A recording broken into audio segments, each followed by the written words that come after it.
So the big question is this: how do most agents who struggle to get the information that most successful agents hoard to themselves grow and prosper without this information?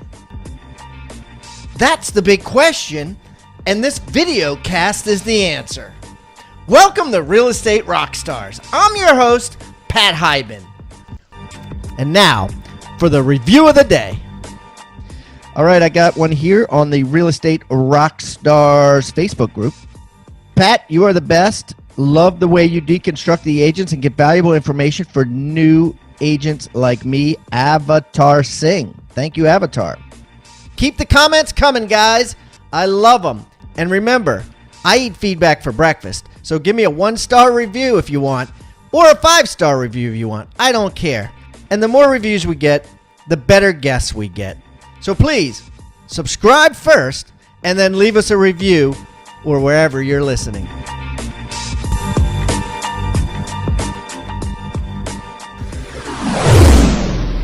All right, Rockstar Nation, I have a super returning guest. Been wanting to get this guy back for a while. Coming from Seattle, Washington, got Mr. Aaron Hendon on the phone. Aaron, how you doing, boss? Pat, I'm doing great. Thanks for having me back. I'm really looking forward to this.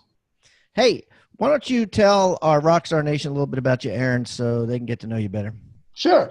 I am a realtor in Seattle, Washington. I'm an author. I'm a speaker, an educator.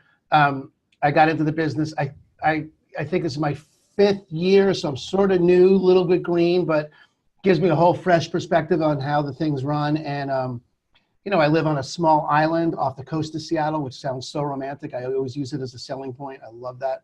I'm married, got 2 kids, and I love the business. I love the business of real estate. I love being with the people in this kind of a transaction, and I love the entrepreneurial nature of it. It's so cool. You can build whatever you want. You can go whichever direction you want. It's so much fun. It is. The sky's the limit. I mean, that's the thing really about real estate sales, especially even investing too, is the sky is the limit as far as you want to take it. What's your small island called? Vashon, Washington, Vashon Island. No kidding. How big is it? It's about the size of Manhattan physically, and it's got about 10,000 people on it. So, okay. All right. Cool. So it's very sparsely populated. It's a bunch of hippies and artists and.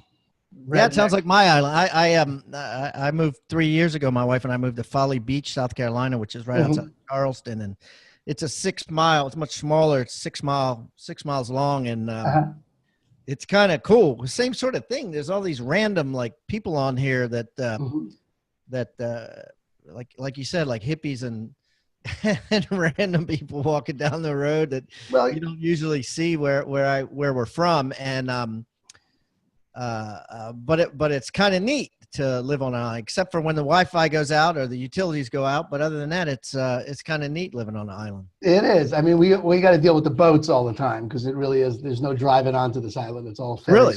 You got to take a ferry. Yeah, take a ferry every day.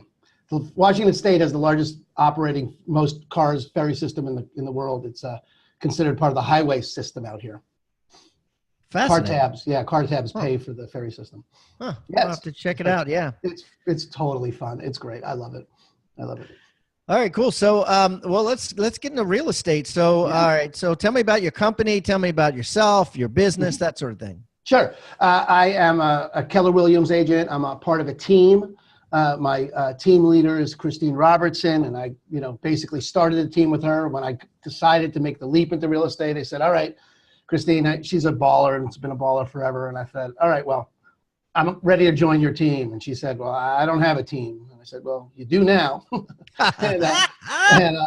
So we started a team together, and it's her name because she's got the name in Seattle. So I just hooked my wagon to her.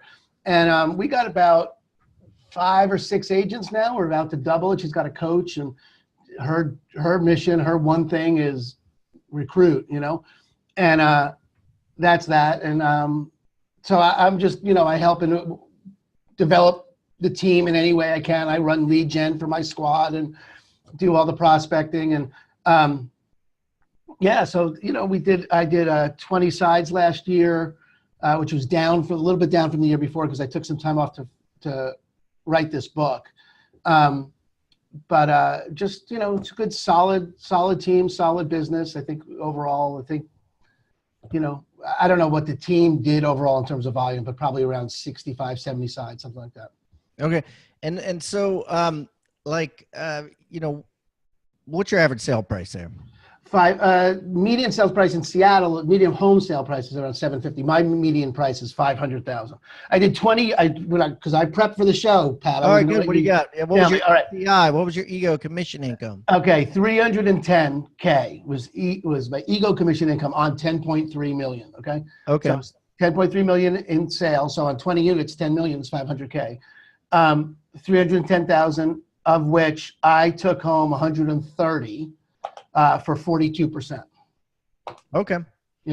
So that includes my split with the team and anything extra that my split with the team and KW and anything extra that I decide, because I'm a shiny object guy. So the team pays for most of my leads, pays for all that stuff. I don't pay them 50% commission. I outsource all the stuff I don't want to do, transaction coordinator, all that stuff.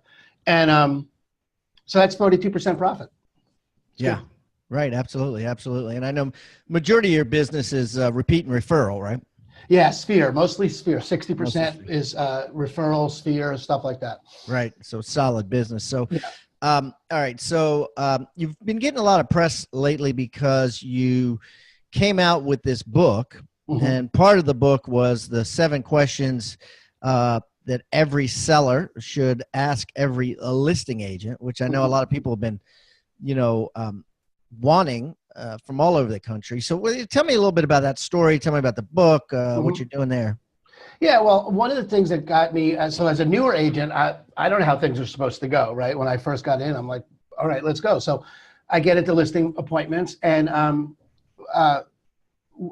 no one ever asked me. First of all, no one ever really interviewed me. I mean, they'd say they were talking to several agents, but I've been interviewed for jobs before, and they interview you. They have a list of questions, and they sit you down, and they ask you these questions, and they take notes. When you interview an agent, it's really kind of like the agent just coming on, putting on a song and dance. They don't generally. I mean, the only questions they have, if you don't cover them, are what's your commission and what do you think I should sell it for? They might ask, where are you going to market it? But other than that, those are the 3 things. That's it. That's it. And frankly, they have no way to compare. Like, what's my marketing plan? One of the things I write in the book is that's a question people don't need to ask, because how do you, I lost a listing once because the person that won it has a kiosk in the mall. And the guy thinks that's a great idea, is to have a kiosk in the mall. Except I'm like, all right, well, maybe that is, Tom, that could in fact be a great point. Maybe I should look into it. But what's their sales to list price ratio? And how much over asking price did they get? How many days on market? Well, I don't know. All right, well, how do you know that that's a better marketing plan? You really know anything. It's kind of like interviewing for a job and not going into, well, where's your degree from? What was your GPA? What's your degree in? Right. Just saying I'm a college grad. Right. I mean, it's general versus specific. And that's kind of what I wanted to talk about, because I think that a lot of people don't understand the power of general versus specific. And it's a way that anybody can win listing appointments, is to go specific versus general. When I say anybody, I mean new agents. I mean agents that sell 10 houses a year that have been in business, 5 years, and they're competing against an agent that's been in business 30 years and sells 600 houses a year. General versus specific is huge. I mean, it's just huge. I know that I've had people on a show before that have referenced this, and and we're gonna get into the 7 questions. I assume this one you just said is one of the questions, right? Yes. Tell me the exact question.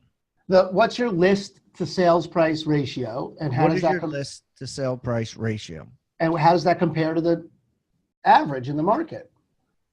So right now, for example, in Seattle, the average, just if you take King County, the county I live in, the average right off the MLS is 100.2% of asking price. That's That means the average agent, the average house sells for just over asking price. Now, some sell for 10, 12% over asking, some sell for under. And you can get that for neighborhoods. The MLS has all that information. So compared to average, what's yours? So a down market, you'd be below. Or in a price point like luxury, you're going to be below. Okay, no problem. How does that, you need to have some reference though. So you got to know your numbers. You got to know the market statistics. And most people don't. Most agents, frankly, Pat, not news to you, right? Look, real estate has the lowest bar to entry of any profession in the world, right? 2 weeks and $2,000 gets you a license, right? The guy that cuts your hair has studied for 1,000 hours, right? Yeah. So so anybody can do this, and people come in and they don't really know the market. They don't know the statistics. I want you to think about the word toolbox. What is a toolbox? A toolbox is a box full of tools that you use to build something great. At Real Estate Rockstars, we've created our own free toolbox. So everybody that comes on the show as a guest brings a tool with them, and we plow them all into this toolbox, and we give it away for our viewing audience to basically use as they wish. Everything we put in there is an actionable item that can be downloaded, can be printed, can be used immediately. And we got things like scripts and dialogues, checklists for teams, checklists to keep agents accountable, referral forms that are filled out at settlement to get referrals by your buyers and sellers. Everything you could think of that you could use on a regular basis about real estate is included in this toolbox. And it's helping agents worldwide sell more houses and make their jobs a lot easier and processes much more efficient. And the thing is, it's absolutely free. All you got to do is go to hibandigital.com/toolbox or text the word toolbox to 444-999. That's toolbox 444-999. Do it now. So that's the question. What's your list price, sales price ratio? So, I was talking with somebody about this, another agent, right? And they referenced, they made a great analogy, and this is not a political statement. This is a reality of political strategy, okay? This is what Donald Trump did to win the election. And they posed it like this. They said, a lot of people would come out with generalizations about why you should not vote for Trump. He was racist. He was sexist, right? That sort of thing. So what he did is he immediately took people and had them hold up signs that said women for Trump, gays for Trump, blacks for Trump, Hispanics for Trump. So that, and he put them strategically in his, front row so that when you saw these signs with the Hispanic guy holding it. And so he created a specific, even if it was just one, a specific Hispanic for Trump. And then when you saw him speak, that generalization, basically it was a strategic way to crunch it. And so they were saying that by asking what's your list price to sale price ratio as a new agent or as an agent that hasn't done much, and you're going up against an agent who sold 1,000 houses, and they come in and they say, oh, I sell 10 houses a month, or I sold 300 houses last year. Again, a generalization, right? It's just they're just pulling it out of their butt, right? They may have sold 300 houses, but it doesn't really mean anything, right? Other than they sold, they're using that as I'm the big man on campus or whatever. Yes. It's an ego thing. And then if you bring in your average list price to sell price and happen to have theirs, because you're competing against them, you will almost all the time beat an agent that sold 100 houses if you've only sold 20, because you've been involved in every transaction, whereas someone who sold hundreds or 1,000 houses has all these team members that have caused his or her list price to sale price to be lowered, right? Yeah. Because, nobody's good as the rainmaker usually, right? You always have new agents that are going to throw off your average and overpriced crap on a team. And it just is what it is. So totally. that's how they win. They're like, holy dirt, his is 94% for his entire team, and yours is 98% just for you. You're beating generalizations with specifics. Does this make sense? Totally, Pat. I mean, I've done that at listing appointments. I've said, great, well, tell me the person that just came in here, or let me see that agent. We'll look them up on the MLS right now, and we'll take a look at their track record against mine, and if theirs is better, then, you'll, like Progressive Insurance, you'll be able to see it. You should hire them. That would be a great call for you. I'm not trying to skew this. I just want you to know there is a thing called a track record. There is a thing called a track record, and an agent can give you that track record. It's not mysterious. It's not out. You can actually ask for it and get it. Right. It's like going back to the job interview without asking what the GPA was. I graduated from Harvard, but I got a 1.6. That's right. Nobody hires anyone without. Do you have experience? That's the question. Do you have experience? Except, I sold 120 houses, but maybe they were all foreclosures or. I'll tell you what. So right. I was going to get another listing appointment, and it's a guy that has to sell his house to be able to buy the house I was selling. So I was like, all right, I'll pitch you for selling your house. But his neighbor is an agent, and his brother-in-law is an agent. So I got almost no shot at this, right? I'm not going to get in between his family and his neighbor. Right. Yeah. So I said, all right, well, give me the names of your neighbor and your brother-in-law. Let me look up their statistics, and I'll tell you which of the two would more likely produce the result. And sure enough, his neighbor sold like 12 houses, all in his price range, which is $1 million plus. And, solid. I couldn't compete with this guy.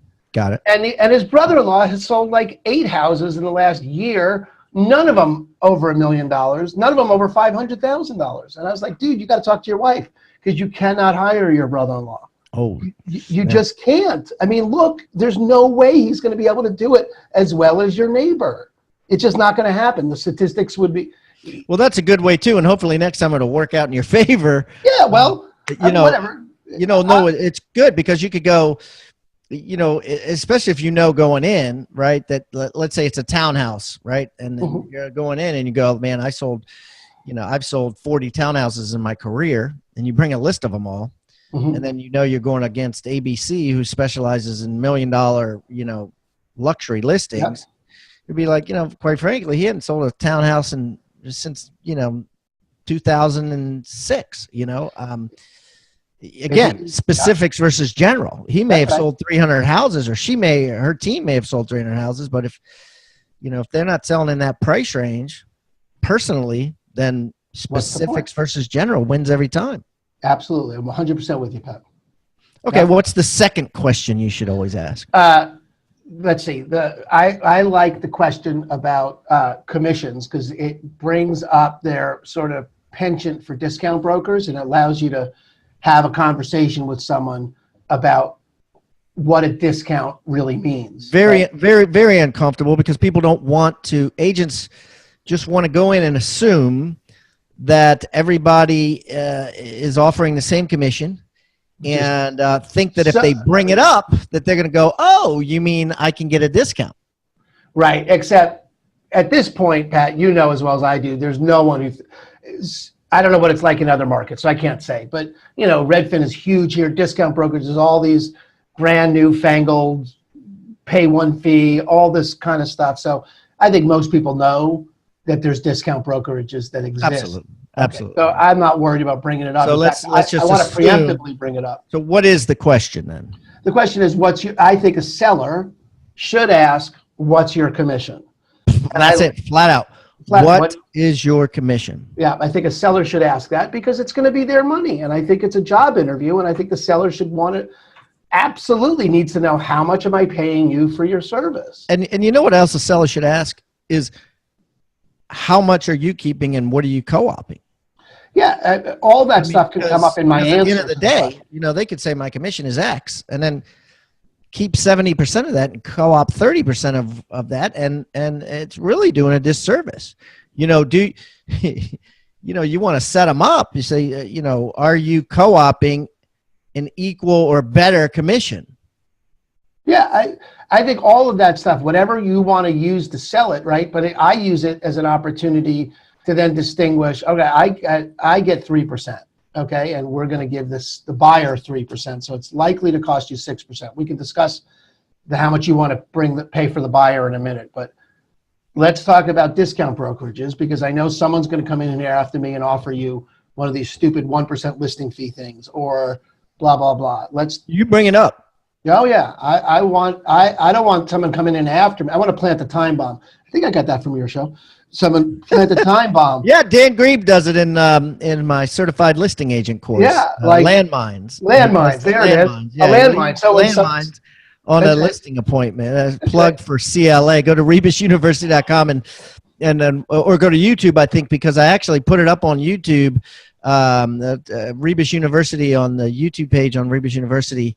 Dan Grieb does a thing about leaving a landmine. So go ahead. Sorry. Yeah, well, the landmine is this. Look, so listen, some discount broker is going to come in here and claim to give you a better, you're going to pay less. But really, do you care how much you pay, or you care how much you walk away with at the end of the deal, Mr. Seller? I care about how much I walk away with at the end of the deal. So let's talk about what a discount means. A discount means one of two things in business. This isn't a real estate thing. This is a business thing. In business, people give a discount, one, if they are overstocked on something or they're going to make it up on volume in some way, right? Like an Amazon, a Costco, or something like that, they give discounts because they need a smaller margin because they have more people. So if you want to be one of those little toilet rolls on those 50 toilet roll things you buy at Costco, discounts are good, right?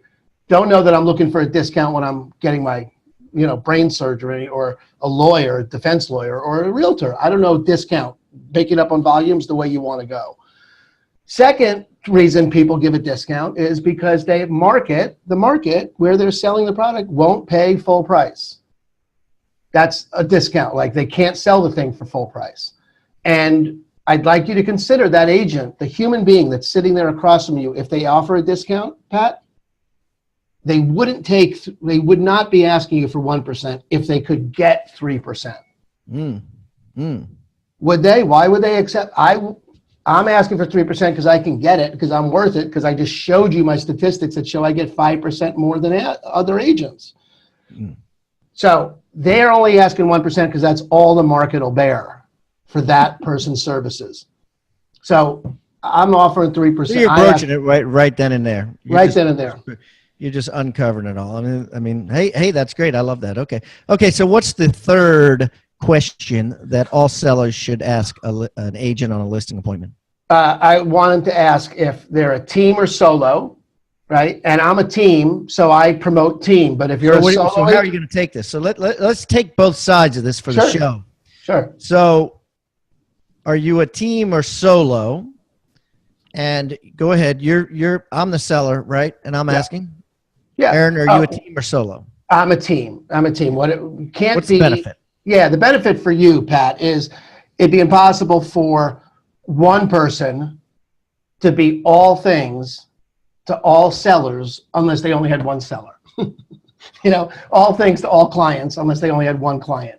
So we have a staging specialist, and we have a transaction coordinator, and we have a marketing specialist, and we have someone that runs the open houses. So we have people on the team that handle all different aspects, because if I'm not available, you want to make sure your phone calls are returned, don't you? And you want to make sure someone's available, don't you? Yes. So we have a team of people that are available to do that. So I think a team is much more preferable. Okay, then how do you handle be devil's advocate? If you were a solo agent, I'd say, sure, no problem. I'm a solo agent, which means you have my undivided attention. All right, that means that no matter what happens, I am your person. You are not going to get passed from person to person. And you really do want personalized service, don't you, Pat? Yes. Okay, good. Well, that's what I can provide you, because no matter what happens in this transaction, I'm taking your hand today, and I'm not letting go of it till this whole thing is done. It's going to be me all the way through. I love that. You know what a great simple script is for that? I heard somebody came on the show, told me this. They said, Aaron, what's your cell phone number?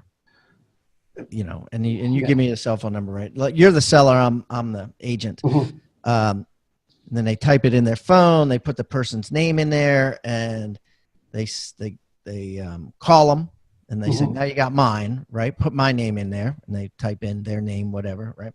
or they send them their contact. If you have an iPhone, you can just press on it. It shows up on in their phone book. And then they say, okay, give me a call. And they call them and they pick it up right away, like half a ring. Hey, Aaron, how you doing, buddy? How's it going? And they go, that is how it's going to be every single time you need something. You know, it's awesome. I'm going to pick up the first ring. And Love it. You're going to get me. You're I'm not going to use it. The secretary or the understudy, or you know what I mean. You're always going to get me. Yep, great.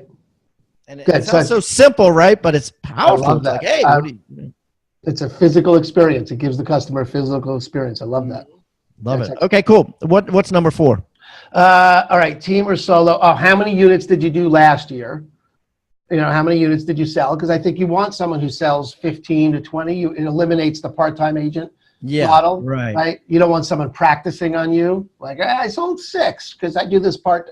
You know, in what part of the country? Look, in this part of the country, you could probably make a living doing 10 sides a year, not even one a month, right? But a lot of places you can't make a living. You can't eat on 10 sides a year. You got to, you know, and if someone's doing 10 sides a year, that means it's part-time. And I think a seller deserves to know if they're hiring a part-time agent. And now a word about Rebus University, the future of real estate training, from Buddy Blake of Wilmington, North Carolina. Hey, Pat, this is Buddy Blake with RE/MAX Essential.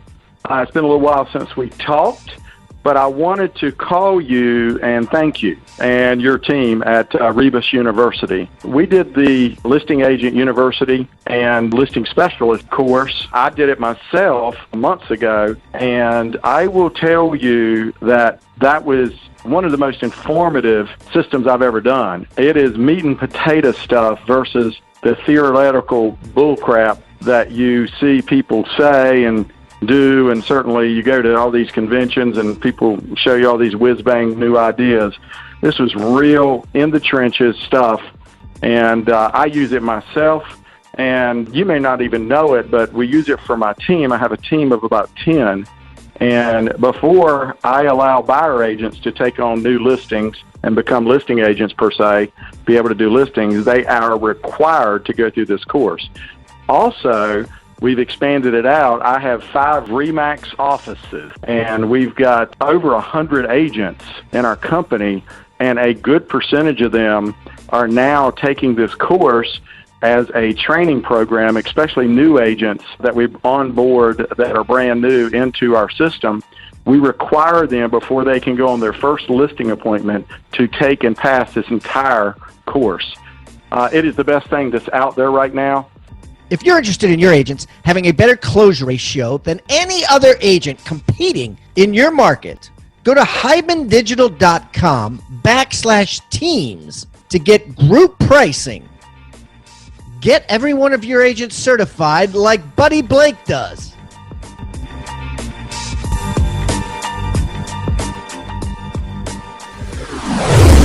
Yeah, and there's obviously opposites to that too. Like if you're a new agent, or whatever, you can be like, yeah, you know, this is my first listing ever, but listen, you know, I will do whatever it takes. I'll pitch a tent in your front yard and sleep in it. I mean, that's how much time I have. You're going to be the only person that is going to be calling me, and I'm the only person. I'm going to work like a dog to get this sold. That's right. You can totally counter it, but that's the way I approach it. Yeah, absolutely, yeah. And then how many so far this year, which is a useful metric, I think, for a seller to see, is this person's business growing or shrinking? You know, is this person static, or are they on track to do more business? Is their business expanding, or is it contracting? You know, are they dealing with something in their life? You know, like, my business contracted a little bit last year. So if I let it get much smaller, then someone's going to say, all right, well, you did 24, or whatever I did, 24 2 years ago, 20, now 15. Something's up. This guy's got other things on his plate. You know, that's a worthwhile question for a seller to ask. It's not a definitive make or break question, but overall, when you get 4 agents together, you can begin to see, oh yeah, this one's on an upward trajectory, like that. All right, cool. So I think we got the first 5 down. We got, list price to sale price ratio, which is massive, I think, probably one of the most important ones. How many houses did you sell last year? How many houses did you sell this year? Mm-hmm. Then we got help me with this. What are the ones that we already covered? Yeah, sure. Solo agent or team. Solo agent or team. Got it. And what's your commission? What's your commission? So that the second one is actually like 2 questions. So those are the first 5. So what do you got for 6? Yeah, I like it when they ask. I think they should ask for the names and phone numbers of references, like a job interview. Like you're interviewing someone, so give me people that you've actually sold houses for, so I can call them and talk to them. And I think anyone, I've seen good agents that have those people, and I've gotten those names from people. And very rarely does anyone call a reference in general in life, and I've never had a job interview where they didn't ask me for references. Right. Yeah. No, job interviews ask for references. That's what job interviews do. And if you're going to pitch yourself as I'm interviewing for this position, not assuming the sale if I'm a nice guy, but I'm actually interviewing for it, you should get 3, and you have 3 people you can give them to, and no better salesperson. Absolutely. And that are not online reviews, that are people that you could talk to. That's right. And you could say, what did you, and I even have like a little coaching thing about what you want to ask them, just to make sure. Or even email, right? They can email them. And I've had to get references from people from email and say, hey, you've used this videographer, or you use this, what's your opinion? And totally. I mean, email is fine. That's right. And then the last question is, how much would you sell my house for? Which is a sort of an obvious question, but it is, you definitely need to ask it. And it's also, you want to make sure that, when you go in to actually for the interview, I always like to make clear, listen, the idea is not to find the person that says they can sell it for the most. I mean, I can sell it for $1 million. Do you think if someone came in here and said they could sell it for $2 million, they're a better agent? I mean, it's the market gets to decide how much your house is worth. So you're not asking how much I can sell it for based on, is it a criteria for me? It's a criteria for you to get to decide, is that amount worth selling it? Does that make sense? I think I was. Yeah, absolutely. Okay, fine. Absolutely. But it's a chance to have that conversation. Yeah. And of course you should be going over price. Obviously that's the whole reason, one of the reasons you're there. Yes. But it's a tough one, especially in sellers markets where, you're at 101% of sales price on average, right? That's right.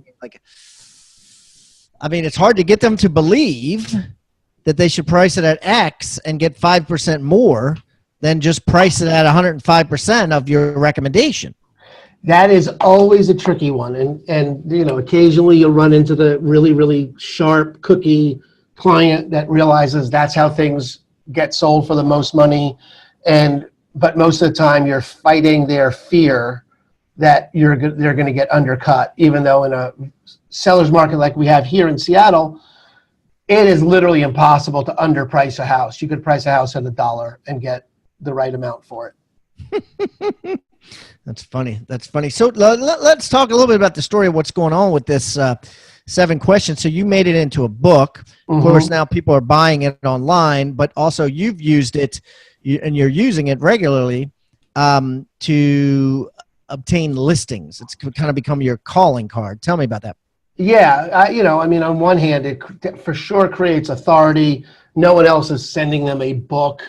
No one's throwing out my book after they get it. No one, and that's what they do with business cards. That's what I do with business cards. But I can't remember the last time I threw away a book.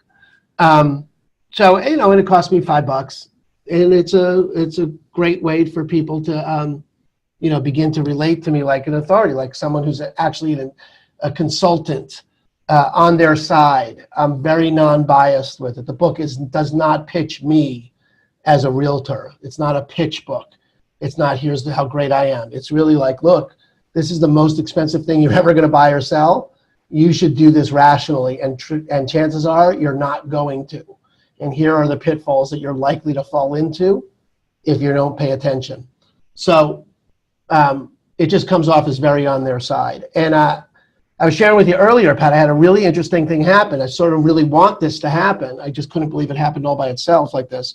But someone in Southern California, far from me, hates their agent, Googles how do I interview an agent? My name comes up. He gets my book. He watches my videos. He calls me and says, hey, I read your book. I have a couple of questions about interviewing agents. And, you know, if the agents on the call, listening to this recording, can think about, how would you feel if some person sent you an email with those 7 questions and said, hey, I'm interviewing agents. Could you answer me these 7 questions, and sent you just those 7 questions in an email, which is what I recommend that they do.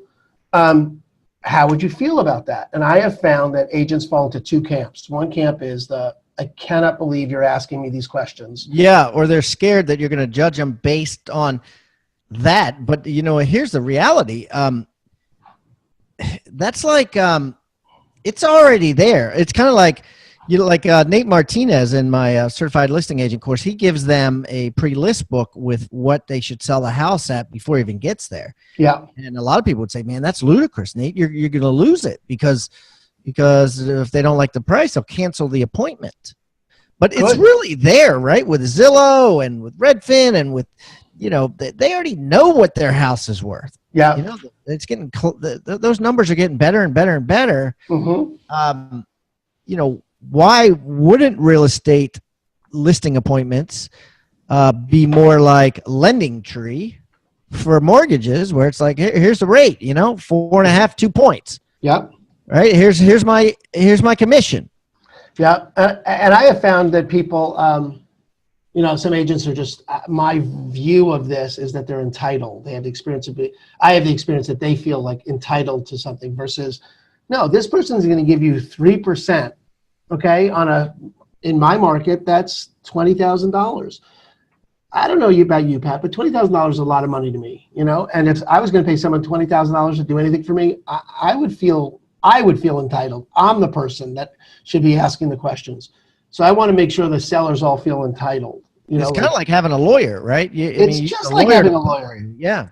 Yeah. So then the agent says to you, hey, you're some random in Seattle. I'm not going to answer those questions for you. Right. And then you tell the seller, hey, you know Don't call that guy. Courtney X is not the agent you want to use because she refuses to disclose what her commission is going to be. Or whatever. They're just entitled. She just doesn't feel like it's worth the time to answer. So, you know, I got this guy 4 agents that all were willing to answer the questions, and I would hire any of these 4 people. And now it's a question of one of those 4 people winning the business, you know, actually now being simpatico with his, you know, with his profile, with his disc. Is he someone who's going to work with them? You know, does he fit for their culture? But at least we know track record wise, these people are likely to perform. And, you know, here's a thought. It just popped in my mind. Have you ever thought about taking your book, right, that you're giving out to people, or taking your, you know, these 7 questions, and licensing it? Right, making it, you know, allowing other agents to put their face on as the author, and kind of like Chicken Soup for the Soul, right? And allowing them to put it in their market so that they can say, hey, I wrote this book, even though they didn't really write it. Yeah, I've thought of it, you know, and there's certainly people that do that. You know, there's a coach, a couple of people that come to the top of mind that do that. It's not really that kind of book that I think they could take the book, frankly, and leave my name on it and just say, look, I subscribe to all these notions, and here's my answers to the 7 questions, and here's how I operate. And then just go for it. I don't think it's the kind of book that would make sense for someone else to put their name on. It's too, I've thought about it, Pat. I'm not, you know, let's see what happens over the course of the year. I mean, it's been out for all 3 months. So yeah, right. Well, let's talk about your free gift. Everybody that comes on the show, as you know, brings a free gift, and we take that gift, we put it in your show notes, which I'm going to put on hibandigital.com/Aaron Hendon 2, because this is your second time on. It's AARONHENDON and the number 2. Tell me what it is. Well, it's actually the 7 questions. It's a little guide of how to avoid hiring the wrong agent and hiring the right agent, finding the right agent. And it includes the 7 questions. And if anyone wants to get that and then make it their own, you know, like I've taken things out of that toolbox, Pat, no problem telling you I've stolen things out of the toolbox and made them my own. The FSBO listing Oh, absolutely. I encourage you to do it. Yeah. Yeah, of course.